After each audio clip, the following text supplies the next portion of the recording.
comisión del delito.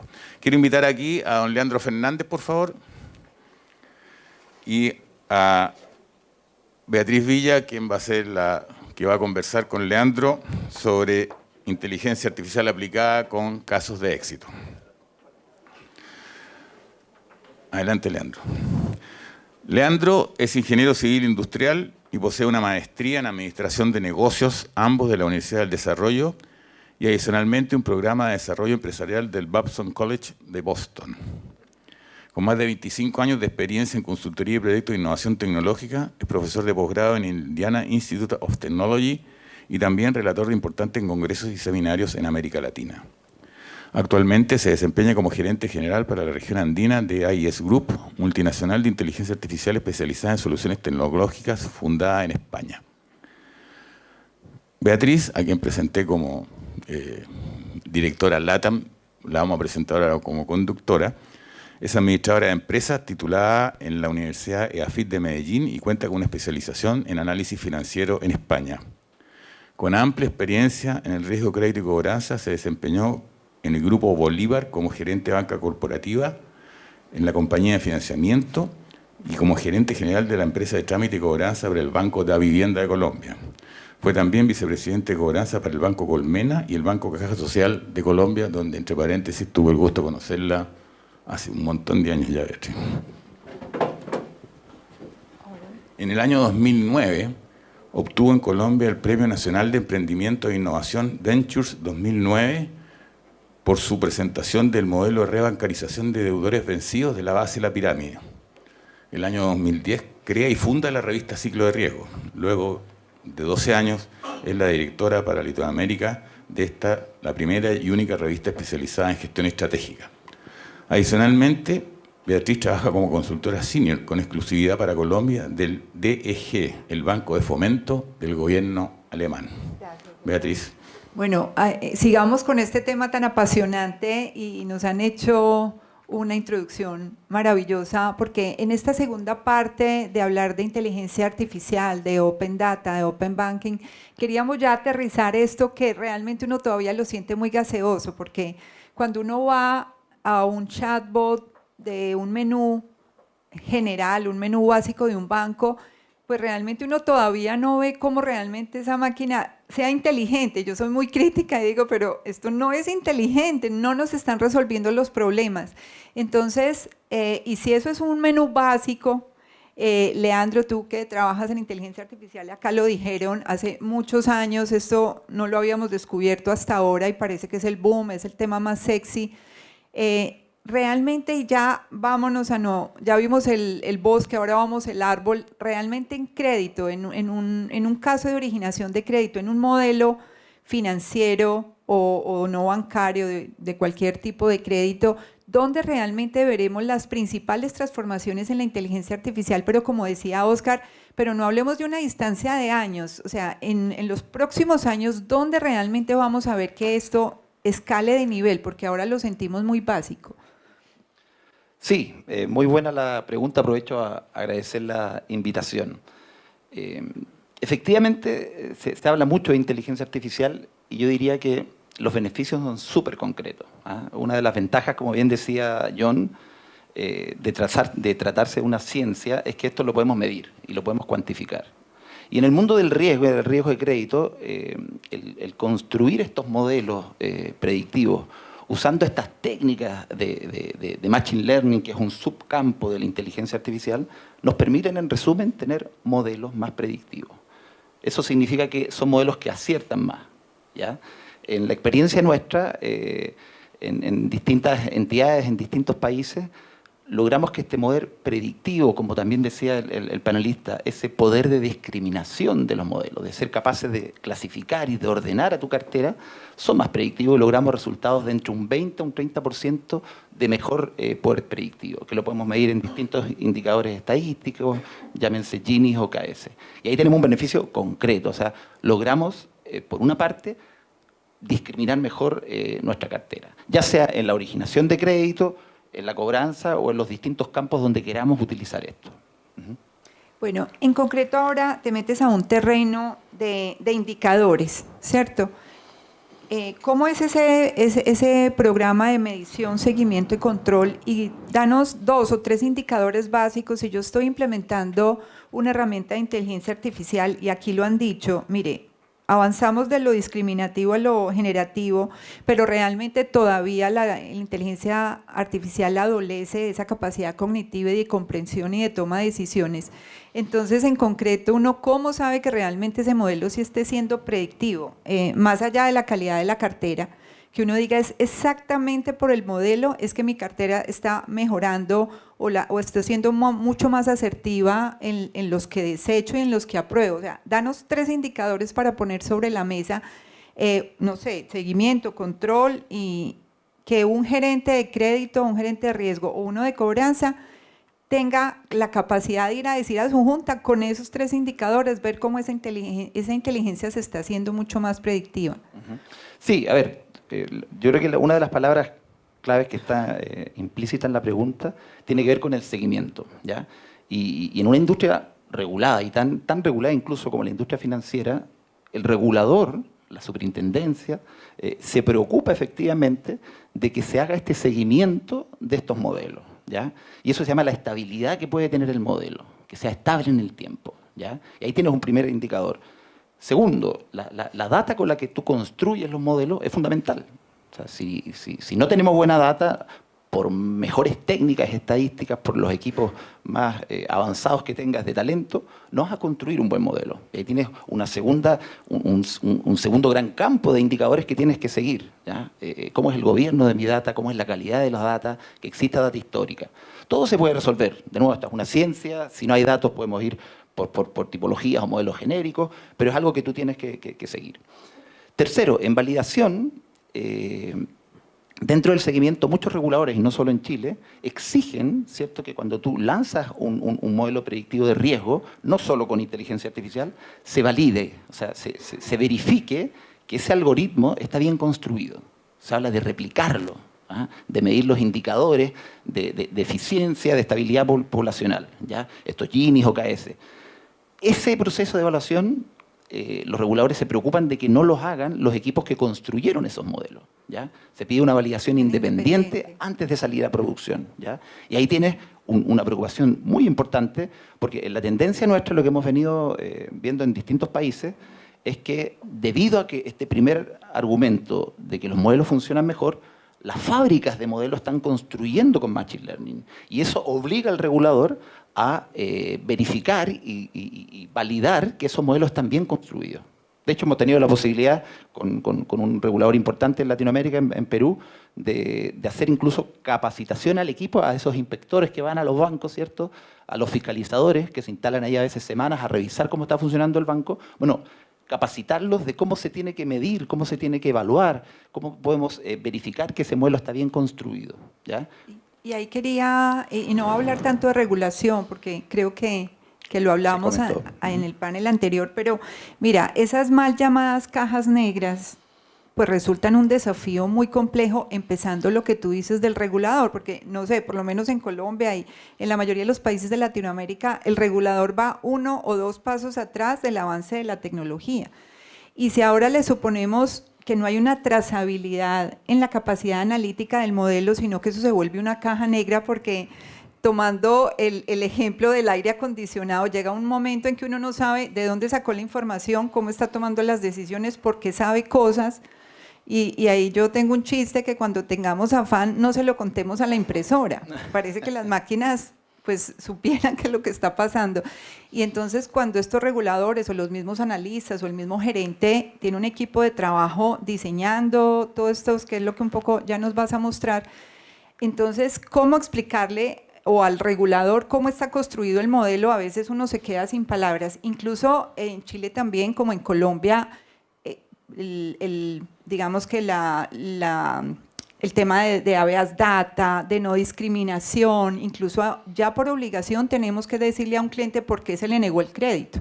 Entonces, cuando le sale a uno que el punto de corte, que los 300 puntos, pues eso no lo entiende el cliente, y cuando hay un modelo predictivo con inteligencia artificial detrás, es aún más difícil explicarle por qué se le negó. Entonces, ¿cómo superar esos problemas de cajas negras que yo hoy lo veo como un punto que no hemos podido frente al avanzar esa mirada del regulador como con una visión más ágil y más segura a él, que no, o sea, yo entiendo que los reguladores no están dando los pasos porque veo que es que no están entendiendo qué es lo que están revisando. Wow, esa es toda una pregunta, ¿no? El concepto de caja negra, efectivamente, yo diría, ha venido acompañando el desarrollo de estos modelos desde hace años, digamos. Y efectivamente, ¿cuál es el problema? El problema es que, sin entrar en mucho detalle técnico, la construcción de estos algoritmos suele ser, según la tipología, bastante más complejos que una simple regresión. Imaginémonos una regresión donde uno explica una variable en función de otra. Para un regulador, entender el por qué motivo a tal o cual persona se le denegó un crédito es fácil de identificar. Acá en Chile hace poco nosotros trabajamos muy de la mano con un proveedor de buró, en donde, no sé si se acuerdan, hace años salió la necesidad de que tuvieses la posibilidad de explicar por qué un crédito se aprobaba o no, ¿ya? Y ahí había que ir y rehacer los modelos, desde cuál bloques de información se podían utilizar, hasta cuáles eran las variables principales que impedía que esa persona tuviese acceso a un crédito, ¿ya? El concepto de caja negra, no obstante, ha ido evolucionando. Yo creo que el avance de la tecnología hoy en día ha permitido que efectivamente existan soluciones tecnológicas que permiten trazar esos modelos, ¿ya? Esta tipología de modelos, a lo mejor no solo regresiones, estos árboles de clasificación, hoy en día hay tecnología, hay software que permite entender efectivamente cuál es el circuito, cuáles fueron los distintos nodos que fueron atravesando ese árbol de clasificación para determinar cuál o cuál crédito, ¿ya? Y esa tecnología está disponible. Bueno, nosotros en AIS hemos desarrollado la propia para poder entender, hacer ese seguimiento, incluso saber cuáles son dentro de cientos de variables, que es el problema que esto tiene. Cuando trabajamos con Big Data de verdad... Creo que en tu modelo que nos vas a mostrar tenemos 6.000 variables, exacto, algo así. Exacto, cientos o miles de variables que están disponibles y eso es lo que permite efectivamente el Machine Learning, ser capaces de detectar patrones que a simple vista, a ojos de un analista, no es posible detectar. O sea, la caja ya no es tan negra, digamos. Exacto. Que vamos en un gris. Vamos en un gris, exacto. Muy bien. Bueno, tenemos acá un caso de éxito de una entidad financiera, entiendo que es un producto de tarjeta de crédito. Cuéntanos cuál era ese reto, cuál era el objetivo y ese indicador que deberíamos superar con esta herramienta. Sí, efectivamente este es un caso muy concreto. Este es un banco regional, con base en Chile, un banco chileno, pero con presencia en otros países, ¿ya? Y ellos tenían un problema muy concreto, que necesitaban crecer en la colocación de tarjetas, ¿ya? Estaban estancados en la colocación de estos créditos preaprobados, en un stock del orden de 30.000 tarjetas mensuales, ¿ya? Entonces, generaron la necesidad, ¿cierto? Ellos estaban formando un área, este es un proyecto que ya lleva, hablemos, casi 5 años, o sea, para que vean, como decían en el panel anterior, esto no es nuevo, o sea, pre-COVID surgió esta necesidad y nosotros tuvimos la posibilidad de participar con ellos en desarrollar un modelo usando técnicas de Machine Learning para aumentar la concesión de esas tarjetas, ¿ya? Entonces, como aparece ahí, usualmente el banco trabajaba con modelos basados de buró de crédito, lo que generalmente se utiliza, ¿cierto? Había una serie de reglas estandarizadas y lo que se pretendía era generar un hub de analítica avanzada que permitiera aprender de este modelo para poder replicarlo en otros países. Ese era el desafío. Bueno, cuéntanos entonces, empecemos por esa fuente de información. ¿Cuáles son las variables que alimentaron la nueva solución? Sí. Este es un caso de éxito precisamente. ¿Por qué? Porque si vamos a las fuentes de información, tuvimos además la suerte que este banco bueno, vivió un proceso de fusión y tuvimos acceso durante el transcurso y desarrollo del proyecto a cada vez más fuentes de información. Normalmente en Chile, si ustedes se fijan, lo que está en esa gráfica de la derecha es la ganancia que tuvo en el modelo los distintos bloques de información disponibles. El R04 que todos conocemos, o sea, el comportamiento en el sistema financiero, sin duda sigue siendo uno de los bloques más importantes. Pero si quitamos ese al que muchos de los bancos tienen acceso, nos empezamos a dar cuenta de que hubieron fuentes de información disponibles, no tradicionales. Te fijas la transaccionalidad, que eso yo siempre digo, muchos bancos, bueno, años atrás cuando estaban las redes sociales, salían a buscar información afuera. sin darse cuenta que estaban sentados ellos en información propia de transaccionalidad, que aporta mucho el saber cómo se comporta tu cliente, cómo usa tus productos, ¿ya? Después nosotros incluimos varios bloques de información adicional, información demográfica, sociodemográfica, incluimos dentro de este bloque la información de los inmuebles asociados, la tenencia de propiedades, que permitió en el fondo incluir más variables que hicieron que el modelo fuese más predictivo. Más robusto. Más robusto, exactamente.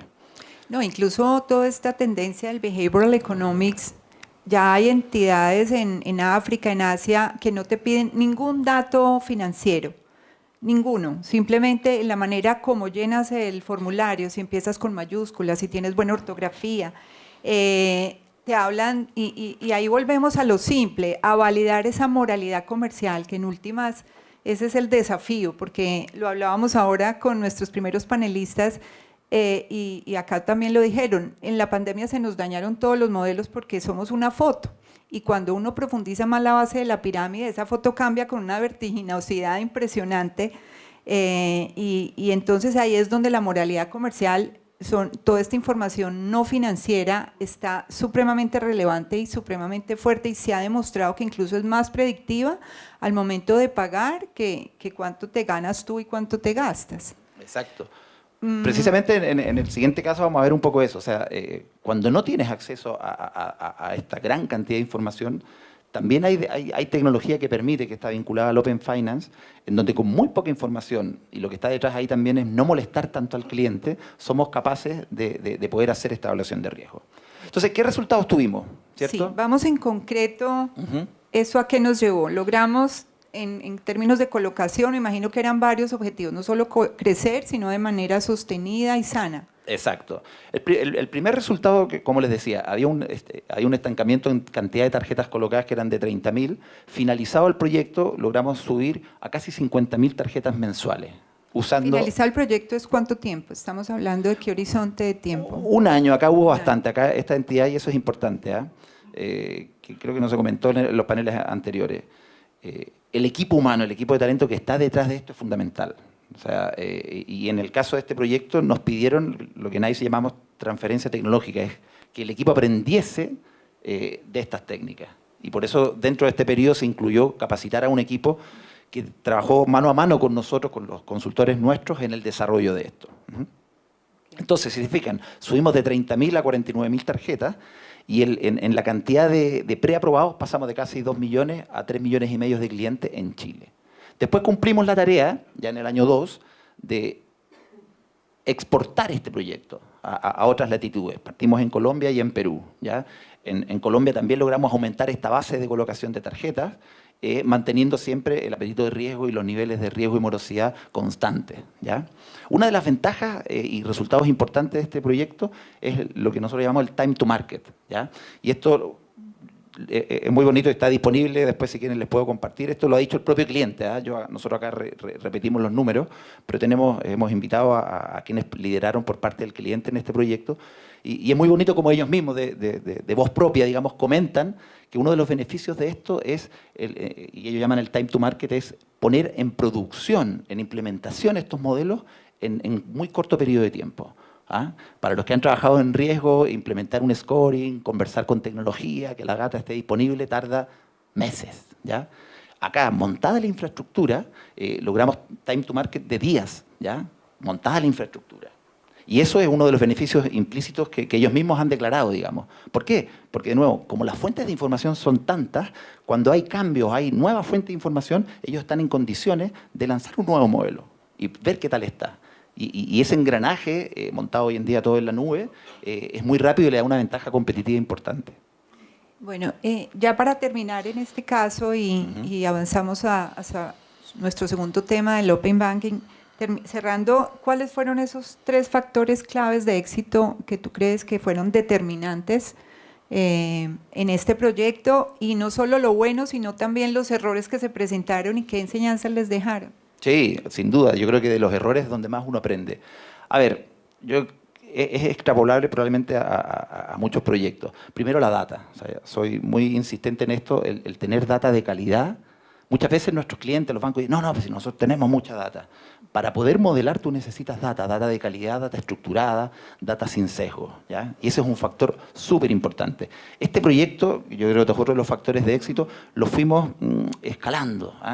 No sé si necesariamente cumple académicamente lo que es una metodología ágil, como metodología ágil propiamente tal, pero partimos con, si se fijan, no solo con un país, con ciertos bloques de información, cuando nosotros a nuestros clientes les proponemos, y esto es fácil de medir, que hay bloques de información que pueden hacer que ese modelo sea más predictivo, lo hacemos con ellos. O sea, y tú ves cuál es el impacto, los costos y beneficios de introducir más o menos variables o más bloques de información en el resultado. Y eso lo vamos iterando, vamos aprendiendo con eso.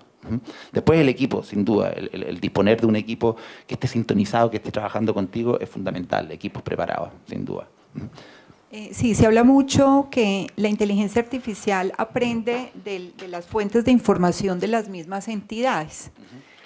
Y realmente han encontrado que a veces los modelos terminan sesgando, y traigo un caso de Harvard donde encontraron que en la Facultad de Derecho se presentaban casi que el 30% más de mujeres que los hombres y tenían como el 20% de las notas mejor y casi no pasaban mujeres.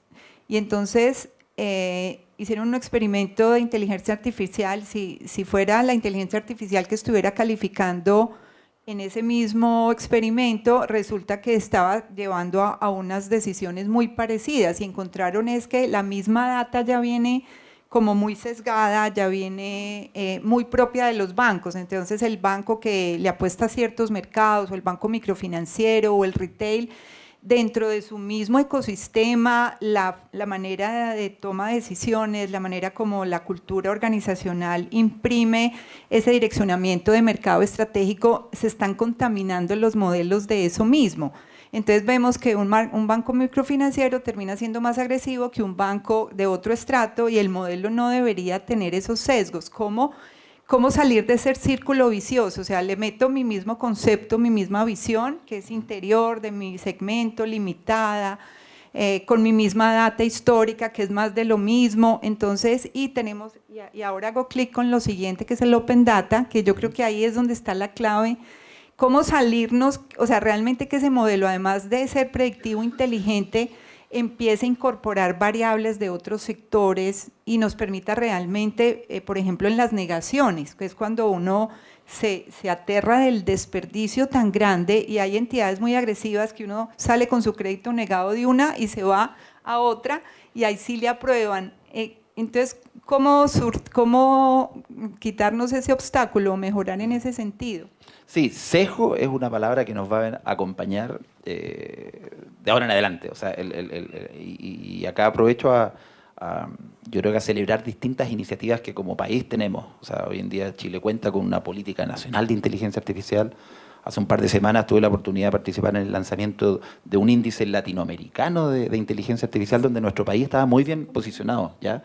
Entre otras cosas porque tenemos talento, o sea, la cantidad tuvimos acá dos excelentes expositores, la cantidad de posgrados y de programas de alto conocimiento permite tener el know-how y equipos preparados que sean capaces de trabajar y entender qué es un sesgo en datos, ¿ya? Esa es una de las ventajas, creo yo, importantes. Casos como el que tú comentas en Estados Unidos, hay varios. Si quieren apuntar ahí, anoten y búsquense un caso en Estados Unidos de sesgo que es dramático, digamos, se llama Compass, el caso Compass, en donde, que tiene que ver con el sistema judicial, a propósito que en Chile estamos también haciendo aplicaciones de ciencia de datos en el Poder Judicial. En este caso, tal cual comentas tú, se dieron cuenta que este algoritmo y este sistema que estaba implementado para ayudar en la toma de las decisiones de las sentencias en los juzgados tenía sesgo, o sea, y no calificaba igual a una persona de una u otra raza. Ajá.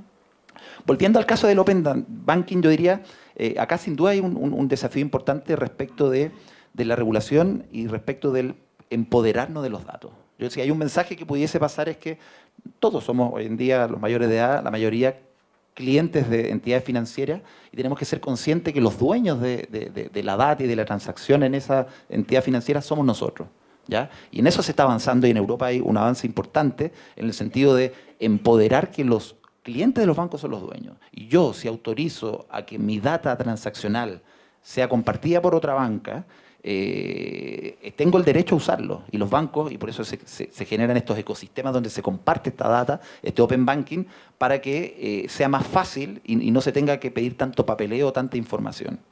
Sí, en esta edición algunos la tuvieron sobre la mesa, no las podemos traer a todos porque la revista es muy pesada, pero alcanzamos a traer algunas ediciones y si vieron, nuestro tema precisamente es la transformación, la reinvención para ampliar el mercado, porque un poco lo que vemos hoy en todos los sistemas en Latinoamérica es que los bancos se canibalizan y las cooperativas, las compañías de financiamiento, los retail, el mismo mercado, es la misma torta, que simplemente va cambiando de manos, incluso las fintech han tratado de bajar en esa base de la pirámide, pero tienen un problema de escalabilidad grande, no estamos llegando a ser masivos. Y aquí es donde tenemos la llave de cómo incorporar, porque las entidades dicen es que no tengo información, no conozco, no puedo llegar a ese mercado por falta de información. Tenemos mercados muy informales, donde no queda el registro de cómo la persona gasta, en qué lo gasta, cuánto gana. Entonces, háblanos un poquito también para nivelar información, porque Chile no tiene una regulación hoy sobre ni siquiera Open Banking, luego sigue el Open Finance y luego el Open Data. Regulemos un poco de información, exactamente qué es el Open Banking, en qué se diferencia del Open Finance, y nuestro punto de llegada que va a ser el Open Data, que ya Europa está llegando al Open Data y es el caso que nos traes acá, ¿verdad? ¿Qué país es? Este es un caso de un cliente que lo puedo nombrar, se llama Revolut, para que también si se lo quieren apuntar, Una es fintech, una sí. fintech importante, un neobanco que también se llama, y es donde yo creo que es la provocación, digamos, es como una entidad sin la infraestructura de una banca es capaz de entregar crédito. ¿Ya? Nosotros tuvimos la posibilidad de trabajar en este proyecto con ellos, en donde, como bien decía, sin molestar tanto al cliente y con la data de transaccionalidad en línea, éramos capaces de hacer esta evaluación de riesgo, que se llama un categorizador. O sea, si tú me permites, y ahí es donde acá en Latinoamérica cuesta mucho, no hay acceso o sea, hay mucho recelo sobre la información privada. ¿Ya? Estos proyectos, que no es el único y en Europa es bastante común, tú das consentimiento para que, por ejemplo, vean la transaccionalidad que tú tienes de tus cuentas en tu cuenta corriente. ¿Ya? O sea, permites a un conector que entre a esa cuenta bancaria de manera en línea, revise tus movimientos y en línea sea capaz de entregarte un crédito preaprobado. Y todo eso se hace en línea. Tú solo tienes acceso a mirar, obviamente no a transaccionar ni a firmar. Y esa posibilidad, y ahí está este gran concepto marco del Open Finance, de finanzas abiertas. Lo vamos escalando para responder también tu pregunta. Dentro del Open Finance, que es un paraguas, si quieres, más grande, entra el Open Banking y cómo los bancos hoy en día están entrando a compartir la información financiera. ¿Ya? Y entre los bancos, mediante tecnologías, APIs, se genera un ecosistema que permite compartir esta data hasta llegar al Open Data, en donde se empodera a los clientes. Oye, yo soy el dueño de esta data. Si yo necesito que un banco que no me conoce sepa mi historial, le doy acceso.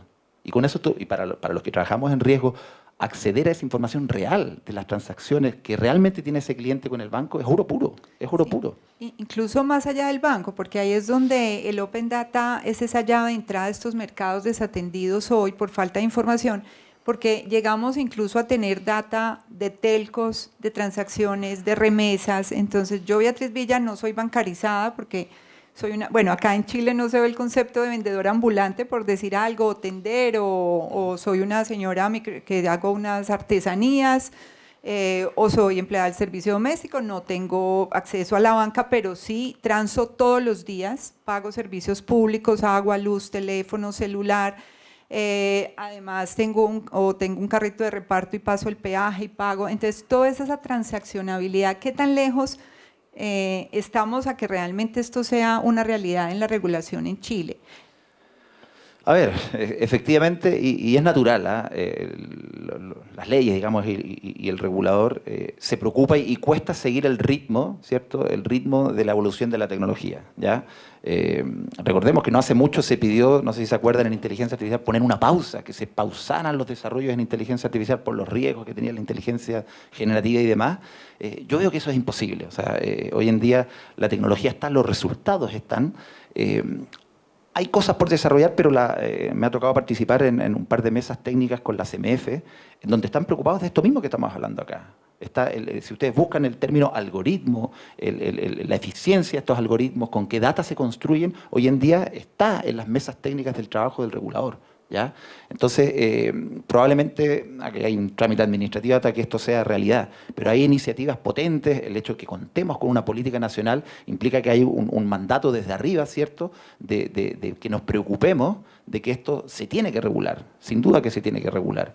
Y ahí también poner una nota de escepticismo, digamos, o sea, estas son herramientas. O sea, la inteligencia artificial, en resumen, te entrega herramientas, tú las puedes usar bien o mal, pero pensar en guerras mundiales o que venga el acabe del mundo por esto, o bien lo decían los panelistas, o sea, estamos lejos de un Terminator o demás. O sea, dentro del campo de la inteligencia artificial, esto que se llama la inteligencia artificial general, digamos, en donde tú puedas replicar la inteligencia de un humano completo, estamos años luz. Hoy en día, esto mismo que hemos hablado ahora, y aprovecho de decirlo, Machine Learning son parte de lo que se llama la inteligencia artificial estrecha. Son pequeñas aplicaciones que son muy buenas en hacer una tarea en específico, pero no en replicar lo que un ser humano de pies a cabeza es capaz de hacer.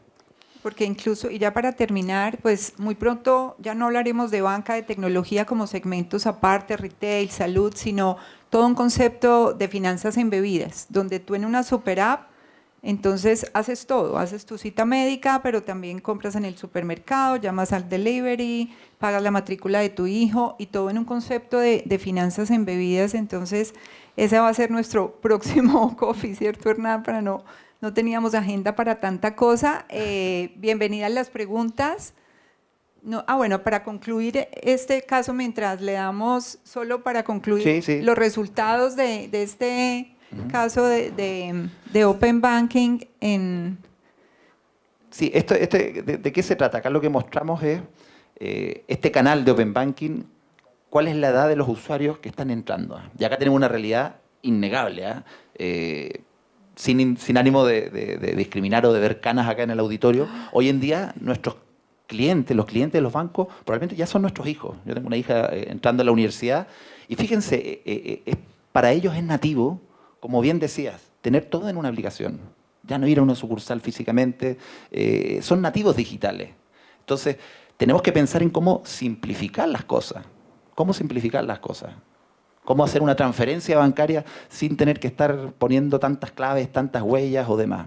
Y ahí hay un desafío importante. En este gráfico lo que se muestra es que efectivamente sobre 50 años todavía se prefiere el canal tradicional, pero ya bajo 50, que creemos que somos jóvenes, ya hay una tendencia natural a usar estos canales, a perderle un poco miedo. Acá hay un tema cultural, efectivamente, el europeo piensa distinto a lo mejor del latinoamericano, lo comentábamos, incluso en Chile somos probablemente más conservadores, más reglistas, pero esto es un cambio que viene y nuestros futuros clientes, la base de clientes jóvenes, van a pensar de otra forma. Y por eso tenemos que sumarnos a este carro. Bueno, ¿preguntas? ¿Alguna pregunta?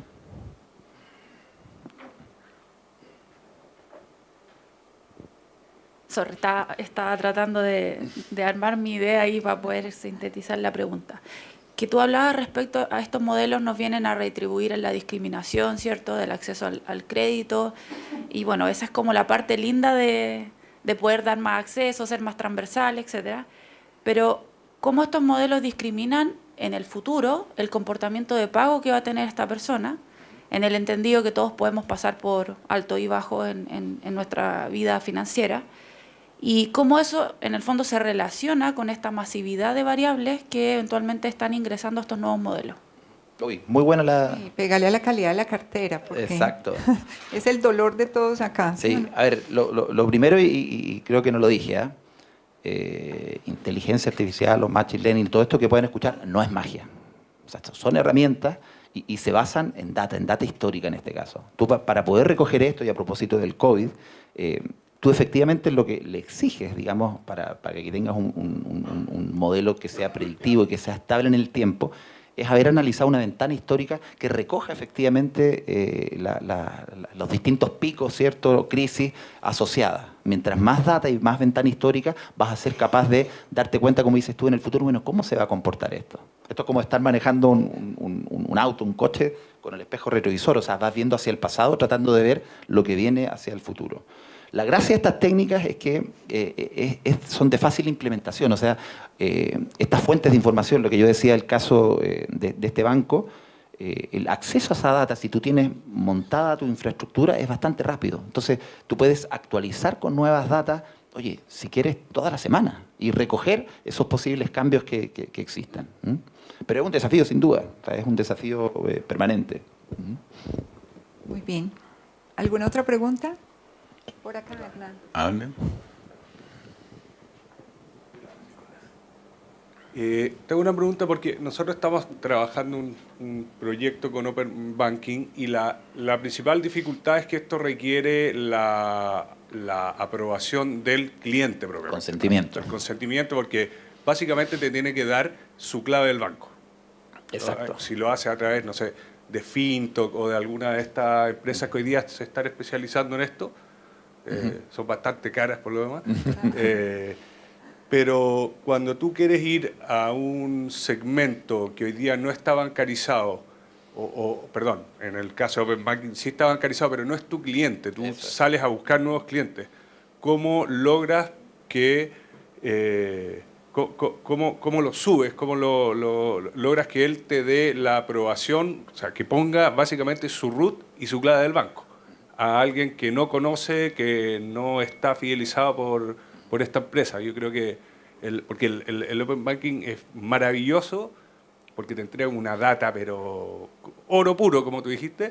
El tema es que te den acceso a ese oro. ¿Cuál es la estrategia para lograrlo? Sí, eso lo primero. Y lo segundo, cómo asegurar que cómo asegurar que ese consentimiento que te da, y mirándolo desde el punto de vista de protección de datos personales, te lo da específicamente para eso y no para otras cosas, que eso es algo que hoy día la nueva ley te lo va a exigir. Sin duda, sin duda. A ver, efectivamente el consentimiento es clave. Yo creo que la respuesta principal que subyace para tus dos preguntas es la esencia de las instituciones financieras y de los bancos, que es la confianza. En el fondo, nosotros confiamos en nuestras entidades financieras para transaccionar con ellos, para invertir nuestros depósitos, y lo que tú comentas es clave. O sea, nosotros tenemos que, y ahí está de mano la regulación, la infraestructura, que permita saber que efectivamente al dar el consentimiento explícito, que es lo que necesitan todas estas aplicaciones, la data va a ser bien utilizada y voy a estar dispuesto a compartir esa información, ¿ya? Acá en Chile yo llevo ya, bueno, como me presentaron, quizás demasiados años en esto. La inteligencia artificial lleva mucho tiempo también, y la verdad que nos ha costado. En Latinoamérica estos proyectos de fintech cuestan, porque yo creo que de buena forma tenemos muy interiorizado el concepto de seguridad, y que está muy bien que esté. O sea, acá hay que hacer una especie de trade-off entre la seguridad. O sea, oye, tus contraseñas son personales. ¿Cómo le voy a dar mi contraseña a una persona X para que tenga acceso a esta información? Y ahí falta probablemente educar a los clientes y entender los distintos niveles de seguridad que tiene una contraseña. Estas aplicaciones no funcionan con las contraseñas de realmente transacción. no es que uno dé la contraseña. Exacto. Hoy en día, por ejemplo, que tú no nombraste, Fintonic, por ejemplo, que no sé si lo han utilizado, es una aplicación que agrega información de cuenta. Y tú le das acceso a distintos bancos para que te consoliden información en una app, y es gratuito. ¿Te fijas? Y ahí tienes acceso a esta información. O en un Uber, cuando tú usas Uber, oye, le estás dando tu tarjeta, le estás dando información súper privada, digamos. Claro, sensible. Súper sensible para que usen, ¿te fijas? Entonces ahí hay un desafío. Sí, y sin duda, pues darle una contraseña es imposible. De hecho no se pide una contraseña porque sería inmanejable.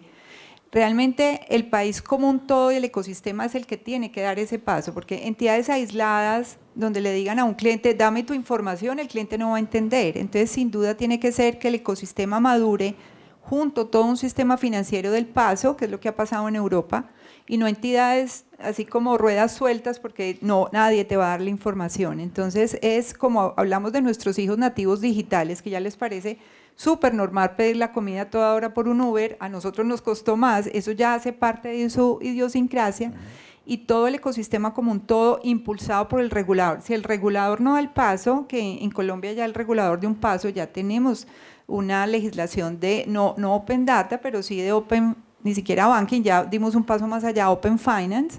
Entonces ya no solo la banca regulada, sino compañías de seguros, bancos de segundo piso, compañías de financiamiento, todo lo que es la bolsa, las remesas, todo lo que sea que pase por un sistema financiero vigilado más allá de la banca.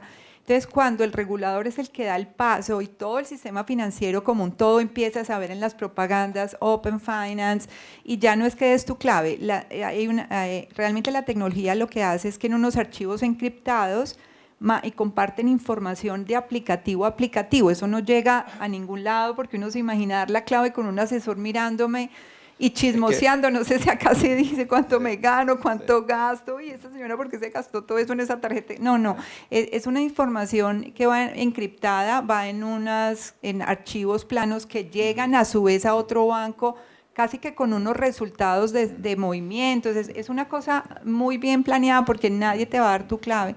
2 puntos importantes para terminar de responder la pregunta. Normalmente todos los que trabajamos, y además en industrias como la financiera, no queremos, ni podemos, ni necesitamos trabajar con data individual. Nosotros, por ejemplo, en la compañía NICE, no trabajamos con root. No nos interesa, y por ley, nosotros además que tenemos nuestra matriz en Barcelona, estamos obligados, digamos, a no trabajar con data personal. Y no nos interesa saber el root, el nombre, tú necesitas tener un perfil de cliente, ¿ya? Y como bien comenta, son las plataformas que permiten la conexión. En este proyecto de Revolut hay entidades que son pocas, que se dedican a hacer esa conexión con los bancos. Tú no almacenas, y estas entidades están prohibidas de almacenar datos, este tipo de datos sensibles. Toda esta evaluación que yo contaba se hace en línea, ¿ya? Y efectivamente necesitas tener acceso a esa banca para que me haga mi evaluación de crédito y tú a los 2 minutos puedes cambiar ese password de acceso para que una vez hecha la evaluación tú puedas seguir funcionando. Y esto es una realidad. Tú me preguntabas cuándo, es que esto ya está ocurriendo ahora. ¿Ah? Y ahí es un desafío en países como los nuestros. Bueno, muchísimas gracias. Entonces, ahora sí, bienvenido al refrigerio, ¿cierto, Hernán? Sí, muchas gracias, Leandro, gracias, Beatriz. Un aplauso para ellos, por favor.